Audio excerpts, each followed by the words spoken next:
बड़ा मजेदार क्वेश्चन है, जरा देखना। ये जो इक्वेशन तुम्हें बोर्ड पे दिख रहा है, इसको मैं ऐसे लिख रहा हूं, minus D Q by D T is equal to integration of J dot T A. जरा ध्यान से देखना, जे को लिखता हूं सिग्मा ई। ओहो, एकदम मजा आ जाएगा। देखना, जरा ध्यान से देखना। अरे ई वेक्टर का डायरेक्शन जे वेक्टर की डायरेक्शन में होता है। ओम्स लॉ ठीक से पढ़ो भाई, ठीक से पढ़ो, ठीक से पढ़ो, ठीक से पढ़ो।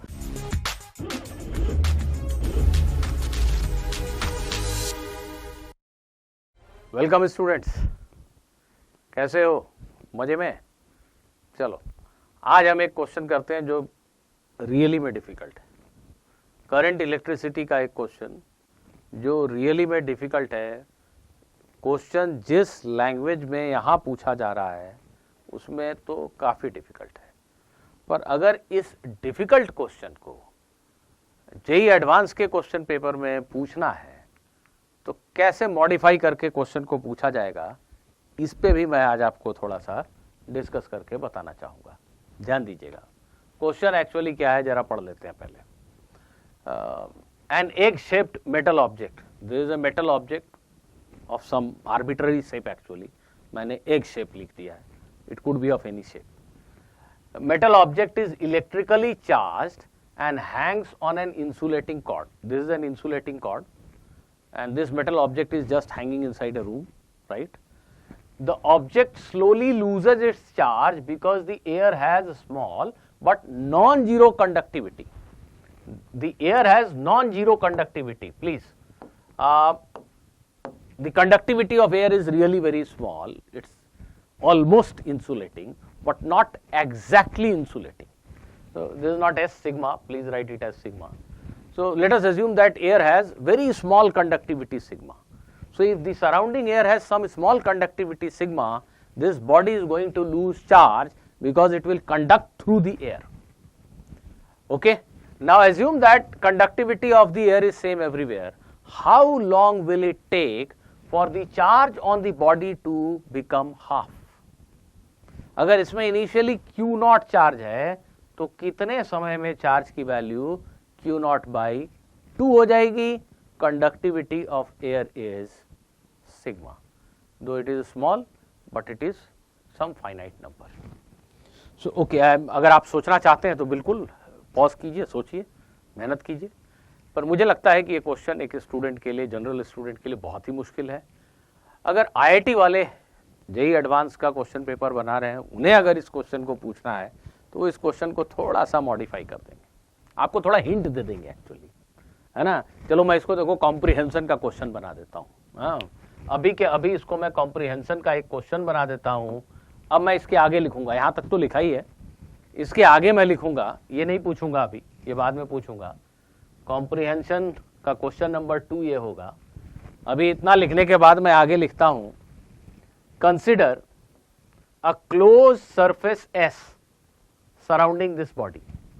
S is a hypothetical surface which is closed surface and it encloses this charged body. Now, let us divide the surface S into multiple small segments. इस पूरे surface S को छोटे छोटे करोड़ों टुकड़ों में बांट दो। देखिए, जो ऑब्जेक्ट दिया हुआ था ना, पीले रंग की बॉडी जो चार्ज थी, उसको रहने दीजिए अपनी जगह। आप उसको चारों तरफ एनक्लोज करता हुआ एक सरफेस इमेजिन कीजिए, जस्ट इमेजिन कीजिए। अब ये जो व्हाइट कलर का सरफेस एस है, इस सरफेस को आप बहुत सारे छोटे छोटे सेगमेंट्स में डिवाइड कर दीजिए। ओफो, आई एम सो सॉरी। इस सरफेस को आप बहुत सारे छोटे छोटे सरफेसेस में, There is something wrong, students? ऐसा ऐसा दिखा रहे हैं, ऐसा। इस सरफेस को हमने बहुत सारे छोटे छोटे ऐसे सेगमेंट्स में मेंटली डिवाइड कर दिया। क्वेश्चन में लिखा है ये सब, ठीक है। Divide the surface into many small segments. Now let us assume this is ith segment. इसको मैं सेगमेंट नंबर 1 2 3 4 5 6 7 8 ऐसे नंबर देता हूं। There are millions of such small segments on the surface, and one such segment or patch is ith patch.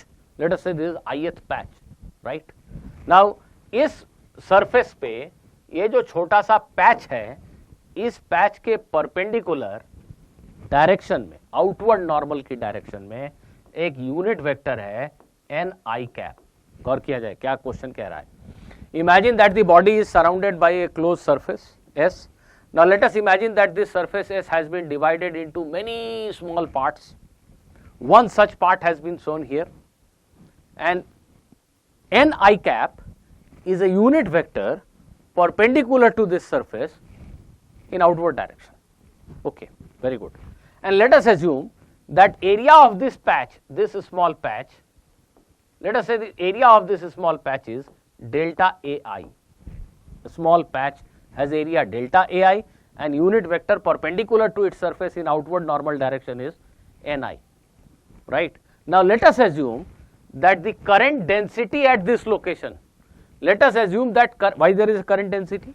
Because this object is discharging, so charge is flowing around it, away from it.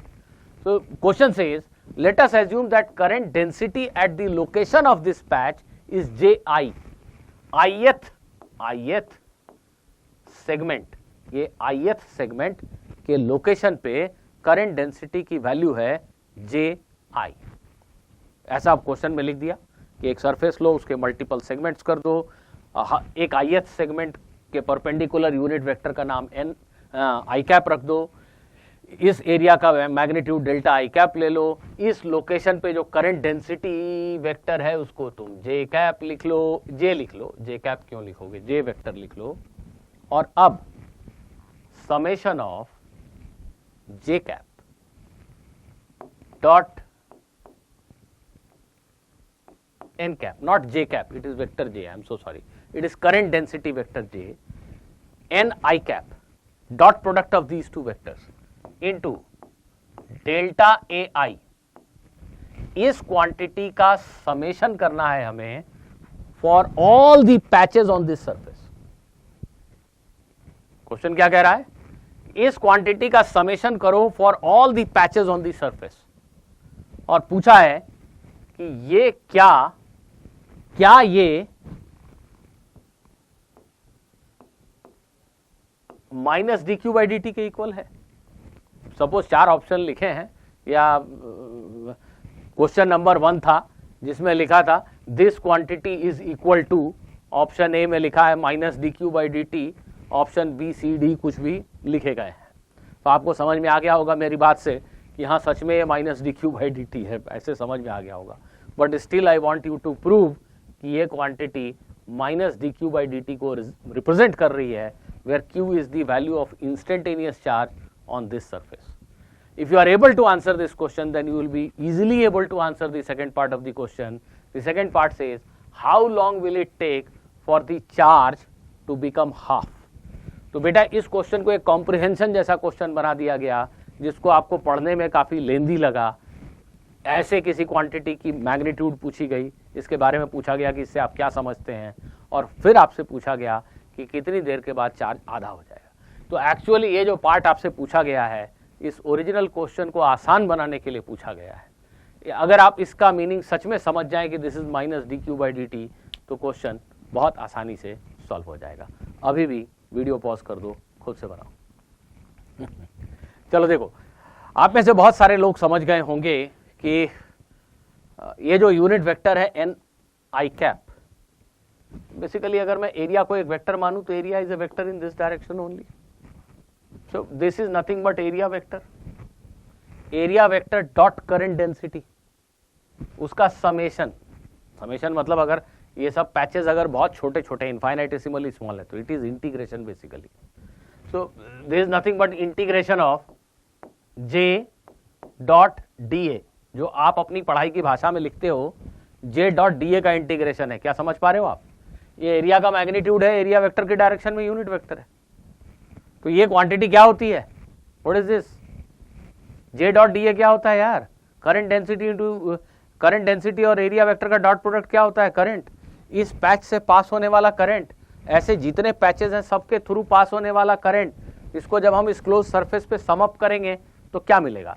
इस पूरे S नाम के surface से जो charges outflow हो रहे हैं, बाहर जा रहे हैं, उसकी वजह से करंट है।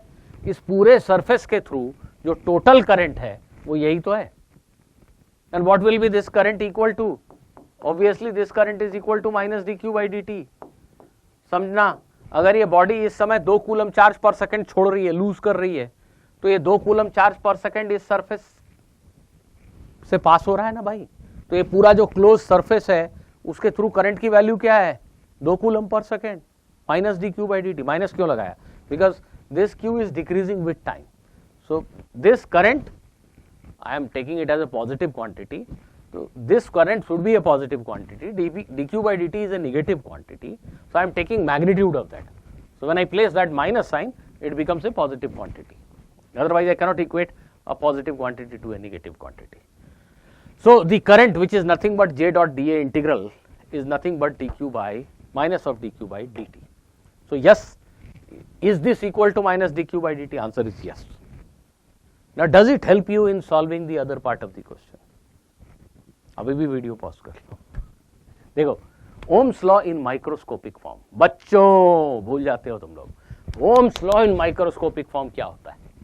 किसी भी पॉइंट पे, कंडक्टर में किसी भी पॉइंट पे जो करंट डेंसिटी होती है वो सिग्मा इंटू ई के इक्वल होती है। Because of the charge present on this body there is electric field surrounding it. इस लोकेशन पर हवा में एक इलेक्ट्रिक फील्ड है E, राइट? इलेक्ट्रिक फील्ड है E। जिस डायरेक्शन में इलेक्ट्रिक फील्ड वेक्टर है उसी डायरेक्शन में एक्चुअली में करंट डेंसिटी वेक्टर होती है। और इलेक्ट्रिक फील्ड वेक्टर और करंट डेंसिटी वेक्टर में क्या रिलेशन है? आंसर है vector J is equal to sigma times E। तो ये जो इक्वेशन अभी तुम्हें बोर्ड पे दिख रहा है, ये जो इक्वेशन बड़ा मजेदार क्वेश्चन है, जरा देखना। ये जो इक्वेशन तुम्हें बोर्ड पे दिख रहा है इसको मैं ऐसे लिख रहा हूं, minus dq by dt is equal to integration of j dot D. जरा ध्यान से देखना, j को लिखता हूं सिग्मा ई। ओहो, एकदम मजा आ जाएगा। देखना, जरा ध्यान से देखना। अरे ई वेक्टर का डायरेक्शन j वेक्टर की डायरेक्शन में होता है। ओम्स लॉ ठीक से पढ़ो भाई, ठीक से पढ़ो, ठीक से पढ़ो, ठीक से पढ़ो। अब देख के कुछ चमका, ऐसे ही बोलते हैं ना सब लोग, चमका। अरे क्या चमका भाई? यहां तो सब कुछ अंधेरा ही छा गया, चमका। यहां चल देख, सिग्मा कांस्टेंट है, क्वेश्चन में लिखा है कि हर जगह सिग्मा की वैल्यू सेम है, तो सिग्मा को बाहर कर सकते हैं। अब ई डॉट डी का इंटीग्रेशन इस पूरे क्लोज सरफेस के लिए पक्का, अब तो कुछ चमका। ई डॉट डी का इंटीग्रेशन क्लोज सरफेस के लिए क्या है? अरे flux through this close surface है भाई। कहां करंट डेंसिटी, कहां फ्लक्स पे पहुंच गए, जरा देख, मजे ले जरा इस क्वेश्चन के। J को जैसे ही लिखा सिग्मा ई, sigma constant, E dot D का इंटीग्रेशन इस पूरे सरफेस के लिए क्या चीज है? फ्लक्स थ्रू दिस सरफेस, और उसकी वैल्यू गॉस लॉ से जानते हैं। क्या होगा? Q by epsilon not. अगर इस वक्त इस बॉडी पे चार्ज Q बचा हुआ है, it will be Q by epsilon naught. So minus dq by dt is equal to sigma times Q by epsilon naught. Minus dq by dt is sigma q epsilon naught. Are you getting my point?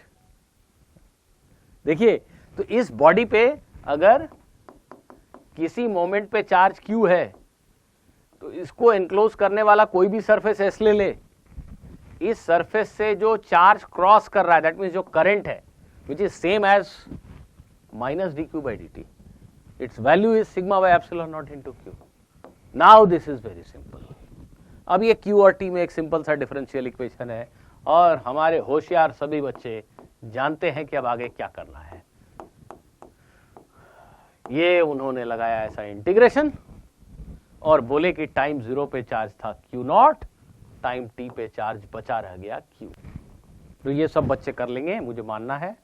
Q by Q not हो जाएगा ये log of, और ये minus sigma T by epsilon not. इसको further simplify करेंगे तो Q not e raised to the power sigma T by epsilon naught. This is how charge will decrease with time.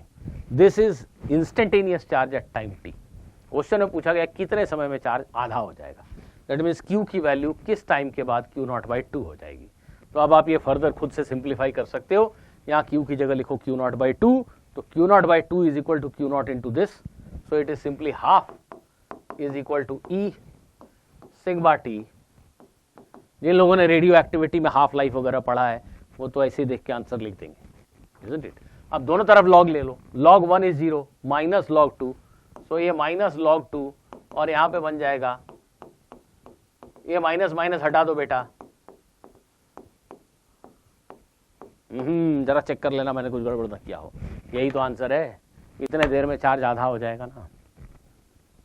थोड़ा कठिन था मुझे पता है, जरा दोबारा तिबारा देख लो, थोड़ा खुद से भी सोच लो, पर मजा बहुत आने वाला है, गुरु इसको समझ गए तो।